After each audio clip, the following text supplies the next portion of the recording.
युवा तरंग तरंग तरंग तरंग युवा तरंग।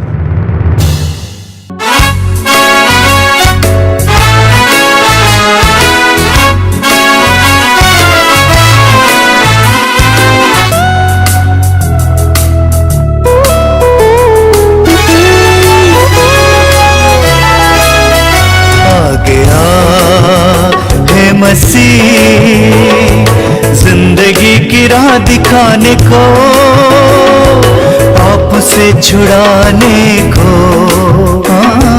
पाप से छुड़ाने को आ गया है मसीह। जिंदगी की राह दिखाने को, पाप से छुड़ाने को, पाप से छुड़ाने को आ गया है मसीह। मेरे प्रिय युवा भाई बहनों, मैं आप सभी का स्वागत करता हूं इस कार्यक्रम में। कभी कभी बहुत ही रोचक कार्यक्रम आपको मिलता है, कभी कभी कुछ अलग प्रकार का कार्यक्रम। आज हम इस बात पर मनन करेंगे कि प्रभु यीशु कैसे पापियों का मित्र है। इस संसार में प्रभु यीशु पापियों का मित्र बनकर आए। 2000 वर्ष पहले प्रभु यीशु ने अपने सार्वजनिक जीवन में विशेष करके पापियों को ढूंढा। प्रभु ने स्वयं कहा है लूकास अध्याय 19 वाक्य 10 में, जो खो गया था मानव पुत्र उसी को ढूंढने और बचाने आया है। यीशु पापियों का मित्र बनकर आए। ये सारे संसार के लिए एक बहुत बड़ा सुसमाचार है। आप और मेरे लिए भी एक सुसमाचार है, क्योंकि हम सभी पापी हैं। आज हमें वचन सुनाएंगी हमारी बहन संगीता। बहन संगीता भोपाल रहती हैं और वे दिव्यवाणी संघ की सदस्य हैं। हम बड़ी रुचि के साथ सुनेंगे। यीशु के पवित्र नाम लेते हुए सभी प्यारे मित्रों को जय यीशु। मेरे प्यारे मित्रों, मेरे साथियों, आज मैं आपके साथ मनन चिंतन करना चाहूंगी यीशु पापियों का मित्र। प्यारे भाइयों बहनों, हम सभी जानते हैं और इस बात से भली भांति अवगत है कि यदि कोई व्यक्ति किसी से मित्रता करना चाहे तो वो चाहता है उसका मित्र अच्छा हो, उसका मित्र अच्छा हो और ऐसा हो जो भले बुरे में उसका साथ दे, दुख संकट में उसका साथ दे। आज व्यक्ति कोई नहीं चाहता कि उसका मित्र पापी हो, दुष्ट हो। यदि कोई व्यक्ति दुष्टता करता है, पापमय जीवन जीता है, वह अन्यों को मान सम्मान में हानि पहुंचाता है, स्वयं तो अपने जीवन को नष्ट करता है, अपने परिवार और प्रियजनों को भी नुकसान पहुंचाता है। लेकिन प्यारे भाइयों बहनों, इसके ठीक विपरीत हम पाते हैं प्रभु यीशु का जीवन। प्रभु यीशु अपनी सारी सीमाओं से दूर रहकर उन सभी लोगों को प्यार करते हैं जो दुनिया की दृष्टि में पापी हैं, जो दुनिया की दृष्टि में तिरस्कृत हैं, तुच्छ हैं, नगण्य हैं। प्रभु का वचन कहता है, यूहन्ना का सुसमाचार अध्याय 10 पद संख्या 10, मैं इसलिए आया हूं कि तुम जीवन प्राप्त करो, बल्कि परिपूर्ण जीवन प्राप्त करो। प्यारे भाइयों और बहनों, हम देखते हैं प्रभु का वचन लूकास का सुसमाचार अध्याय 7 पद संख्या 34, जहां लिखा है, देखो यह आदमी पेटू और पियक्कड़ है, नाकेदार और पापियों का मित्र है। जी हाँ प्यारे भाइयों और बहनों, प्रभु यीशु पापी, पियक्कड़, नाकेदार और पापियों का मित्र था। इसीलिए प्रभु के इस सरल स्वभाव के कारण, प्रभु के इस कोमल स्वभाव के कारण बहुत सारे पापियों का मन परिवर्तन हो गया। Hallelujah, hallelujah. इसी अध्याय 7 पद संख्या 36 में हम पाते हैं पापिनी स्त्री के बारे में। हम देखते हैं एक फरीसी प्रभु यीशु को भोज में निमंत्रण करता है और उस भोज में प्रभु यीशु बैठे हुए होते हैं और यह पापिनी स्त्री जो प्रभु से अत्यंत प्रभावित हो गई थी, प्रभु को खोजते खोजते उस भोज में आ जाती है और प्रभु के चरणों में लिपट जाती है और रो रो कर पैरों को चूमती जाती है और अपने आंसुओं से प्रभु को धो देती है, अपने केशों से प्रभु के पाँव को पोंछती है, फिर बहुमूल्य इत्र को प्रभु के पैरों में उंडेल देती है। यह क्रिया क्यों उसने की प्यारे भाइयों और बहनों?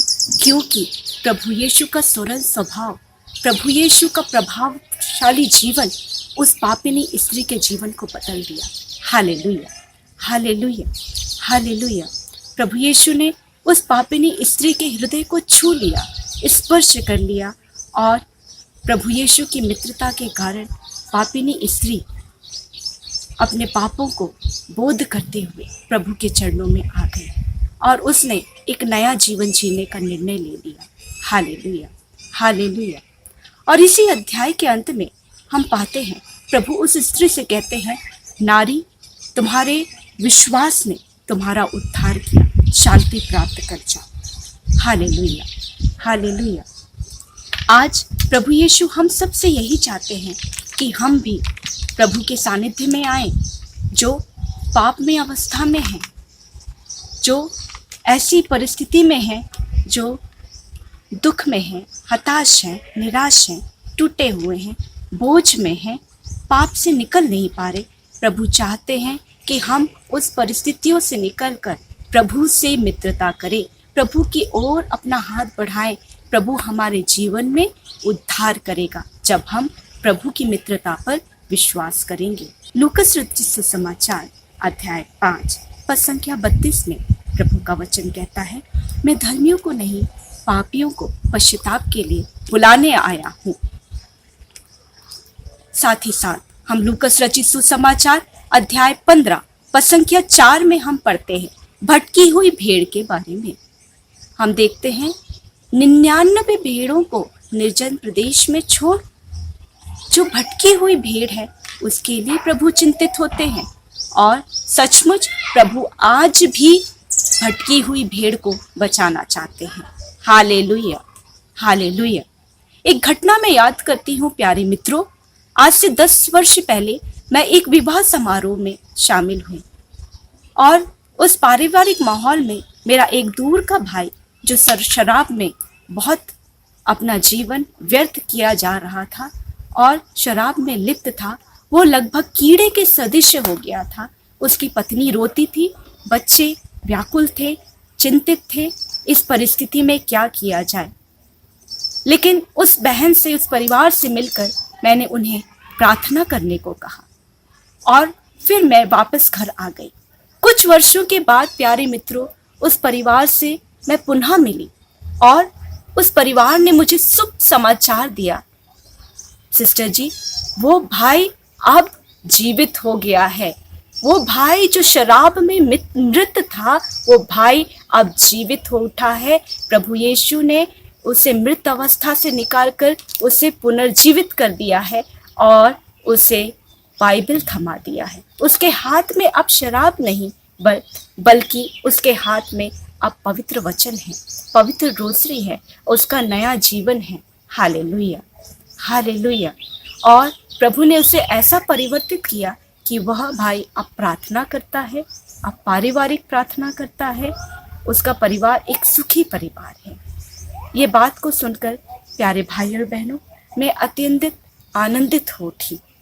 जिस प्रकार लूकस का सुसमाचार अध्याय 15 पद संख्या 7 में प्रभु का वचन कहता है, एक पश्चातापी पापी के लिए स्वर्ग में अधिक आनंद मनाया जाएगा। हालेलुया। सचमुच एक पश्चातापी पापी जब प्रभु के पास लौटता है तो सभी स्वर्गीय मंडली आनंद मनाती होगी और ईश्वर भी उनके साथ आनंदित होता होगा। Hallelujah, hallelujah, hallelujah. प्रभु का वचन कहता है, रोमियो का पत्र अध्याय 3 पद संख्या 25, ईश्वर ने चाहा कि ईसा अपना रक्त बहाकर पापों का प्रायश्चित करे और हम विश्वास द्वारा उसका फल प्राप्त करें।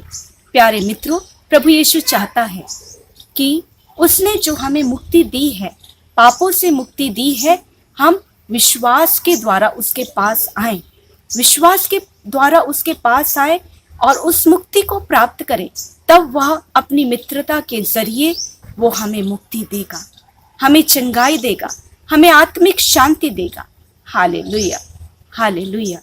हम प्रभु यीशु के सारे जीवन में भाई बहनों यही देखते हैं, प्रभु शुरू से अंत तक अपने जीवन में पापियों को स्थान दिया, पापियों के लिए कार्य किया, पापियों का उद्धार किया। हम देखते हैं लूकस रचित सुसमाचार अध्याय 8, जहां हम पढ़ते हैं, इसके बाद ईसा नगर नगर और गांव गांव घूम घूम कर उपदेश देते और ईश्वर के राज्य का सुसमाचार सुनाते रहे। 12 प्रेरित उनके साथ रहे और कुछ नारियां जो दुष्ट आत्माओं और रोगों से मुक्त की गई थी, मरियम जिसका नाम मगदलेना था और जिससे 7 अबदूत निकलते थे। इन वचन से यही प्रकट होता है, प्रभु अपने सेवा कार्यों में इन सब लोगों को जो दुनिया की दृष्टि में नगण्य थे इस्तेमाल किया, उन्हें मान और सम्मान प्रदान किया। समाज में उनका कोई स्थान नहीं था, लेकिन प्रभु ने उन्हें अपने सेवा कार्य में लगा दिया। मैं एक और भाई की गवाही याद करती हूँ। वह भाई संसार की वासनाओं से लिप्त अपने जीवन को बर्बाद कर चुका था। वह अपने जीवन में भटक चुका था और साथ ही साथ आत्मिक रूप से तो वो भाई मर ही गया था, शारीरिक रूप से भी वो कमजोर हो गया था। उसने अपनी दोनों किडनियां गंवा दी थी, वो अंतिम अवस्था में था। तब उसने सोचा, चलो मैं इस वक्त प्रभु के चरणों में जाऊं, कम से कम शांति में प्रभु के साथ मैं मौत में अच्छे से चले जाऊं। लेकिन प्यारे भाई और बहनों, उस साधना में प्रभु ने उसको स्पर्श कर लिया, क्योंकि प्रभु जानता है कि कल्याण का दिन क्या है। पवित्र वचन कहता है, मैं कल्याण के दिन तुम्हारी सुधि लूंगा। और उस भाई का कल्याण का दिन, प्यारे भाई और बहनों, साधना के समय आ चुका था और भाई अत्यंत आनंदित हो चुका उस साधना में। अपने पापों का अच्छा पाप स्वीकार किया और इस साधना के बाद वो भाई वापस घर लौट आया और डॉक्टरी इलाज के लिए वो फिर से डॉक्टरों से मिलने गया। प्रिय मित्रों, चमत्कार यह हुआ कि डॉक्टरों ने कहा, आपकी किडनी फिर से फंक्शन करने लगी है। यह घटना यह प्रकट करता है, प्यारे मित्रों, प्रभु यीशु ना केवल हमें आत्मिक उद्धार देते हैं, प्रभु यीशु हमारे जीवन में शारीरिक उद्धार भी करते हैं। प्यारे मित्रों, एक और बहन की गवाही मैं याद करती हूँ। यह बहन मेरे पास आई और साधना में बहुत रो रही थी और मैंने उस बहन से पूछा, बहन तुम इतना क्यों रोती हो? और वह बहन रोने से रुक ही नहीं रही थी। तब मैंने उस बहन से के लिए प्रार्थना की और कुछ समय के बाद उस बहन ने बताया, सिस्टर जी, मैंने बहुत पाप किया है, मैं बहुत पापी हूँ। मैंने बोला, बहन तुमने क्या किया है? ऐसा कौन सा पाप किया है जो तुम्हें यह कहने को मजबूर कर रहा है कि मैं पापी हूँ? वो बहन ने कहा, मैं अपने पति को लंबे समय से धोखा देते आ रही हूँ। सिस्टर जी, मैं उसके प्यार के काबिल नहीं हूँ। मैंने यीशु को धोखा दिया, मैंने अपने परिवार को धोखा दिया, मैंने अपने पति को धोखा दिया और इसी कारण उस बहन के अंदर आत्मग्लानि और पाप का बोझ छाया हुआ था। मैंने कहा, बहन तुम जो इस साधना में आई हो, प्रभु ने तुम्हारा उद्धार प्रारंभ कर दिया है। प्रभु ने तुम्हारा उद्धार प्रारंभ कर दिया है। अपने पाप की गठरी को यहीं छोड़ दो और नए जीवन की ओर देखो। प्रभु से हाथ बढ़ाओ, प्रभु से मित्रता करो, प्रभु तुम्हारा उद्धार करेगा। और प्यारे मित्रों, वो बहन अत्यंत आनंदित हुई क्योंकि उसने उस साधना में जान लिया था कि प्रभु ने उसे स्पर्श किया है, प्रभु ने उसे पापों से क्षमा दी है, प्रभु अब उसके पापों को याद भी नहीं करेगा और वह साधना से छुटकारा पा करके सभी पापों को त्यागते हुए नए जीवन के संकल्प को लेकर के खुशी खुशी अपने परिवार के साथ जा मिली। प्यारे भाइयों बहनों, हमारा प्यारा यीशु आज भी हमारे लिए इंतजार करता है। जैसे हम देखते हैं, प्रभु यीशु क्रूस पर टंगे हुए डाकू के लिए भी इंतजार कर रहा था। डाकू का मन यीशु का करुणामय चेहरा देखकर परिवर्तित हो गया और यीशु की ओर आकर्षित हो गया और उसने दृढ़ संकल्प किया कि प्रभु से वो क्षमा याचना करे। उसके मन, हृदय, आत्मा परिवर्तित हो गई और प्रभु ने उसे कह दिया, आज ही तुम मेरे साथ स्वर्गराज में प्रवेश पाओगे। Hallelujah, hallelujah. प्यारे मित्रों, मैं आज आपसे आह्वान करती हूँ, आप भी प्रभु यीशु का हाथ थाम लीजिए, प्रभु यीशु का हाथ थाम लीजिए। प्रभु आपसे चाहता है कि आप उससे मित्रता बनाएं। आप अपने पापों में ना रहें, आप आत्मग्लानि में ना रहें। प्रभु चाहता है कि आपका उद्धार हो, आप शांति प्राप्त करें, आप जीवन प्राप्त करें। प्रभु का वचन कहता है, डरो मत, मैं तुम्हारे साथ हूँ, चिंता मत करो, मैं तुम्हारा ईश्वर हूँ, मैं तुम्हें विजयी दाहिने हाथ से संभालूंगा। प्रभु आपको विजयी दाहिने हाथ से संभालेंगे। प्यारे मित्रों, आप डरे नहीं, उसके पास आए, वो आपको चलाएगा, वो आपको मार्ग दिखाएगा। आप सबों को जय यीशु। धन्यवाद बहन संगीता, प्रभु आपको आशीष दें, प्रभु दिव्य वाणी संघ को भी आशीष दें। आइए हम लोग प्रार्थना करें। एक करुणामय प्रभु, हम तुझे धन्यवाद देते हैं आज के सुंदर समय के लिए। जब तू इस संसार में मुक्तिदाता बनकर आया तो पापियों का मित्र बनकर आया। सभी लोगों के लिए तेरा हृदय खुला था यीशु। तेरे पास वेश्याएं आ सकती थीं, तेरे पास कोढ़ी आ सकते थे, तेरे पास चुंगी लेने वाले, कर वसूलने वाले आ सकते थे, तेरे पास बच्चे आ सकते थे, अंधे आ सकते थे, भिखारी आ सकते थे, हर तरह का पापी आ सकता था। तेरा हृदय सबके लिए खुला था यीशु। हम तुझे धन्यवाद देते हैं। हमें इस पर विश्वास करने की कृपा दीजिए। हमारे प्रतिदिन के जीवन में जब पाप से होकर गुजरते हैं, ये विश्वास करने की कृपा दीजिए कि हमारा कोई मित्र है जो हमारी भलाई चाहता है, जो हमारा इंतजार कर रहा है, जो हमें सहारा देने के लिए तत्पर हैं। प्रभु यीशु, एक एक भाई बहन के लिए समय प्रार्थना करता हूँ, जीवन के कठिन परिस्थितियों में ये जानने के लिए, याद करने के लिए कि कोई है जो उनको सुनने के लिए तैयार है, जो उनके लिए कुछ मदद करने के लिए तैयार है। प्रभु यीशु, तुझे अपना मित्र बनाने के लिए हमें कृपा दीजिए। तूने कहा है यूहन्ना के सुसमाचार के अध्याय 15 वाक्य 5 में, मैंने तुम्हें मित्र कहा है। हम विश्वास करते हैं कि तू हमारा मित्र है। ऐसी कृपा कर कि एक एक भाई बहन जो इन वचनों को सुन रहा है, सुन रही है, उनको तुझे अपना मित्र बनाने की कृपा दीजिए। सिर झुकाइए, आशीर्वाद ग्रहण कीजिए। सर्वशक्तिमान परमेश्वर, पिता और पुत्र और पवित्र आत्मा आप लोगों को आशीर्वाद प्रदान करें। आमीन। सबको जय यीशु।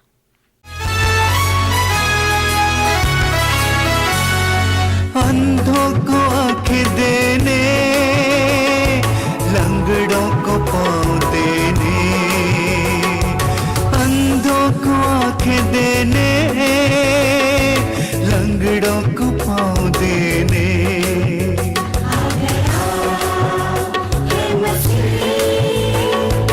जिंदगी की राह दिखाने को, पापों से छुड़ाने को,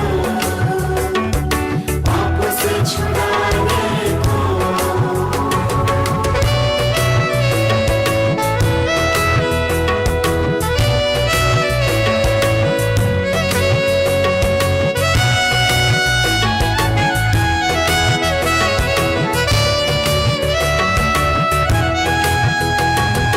गूंगों को वाणी देने, कोढ़ियों को चंगा करने, गूंगों को वाणी देने, कोढ़ियों को चंगा करने।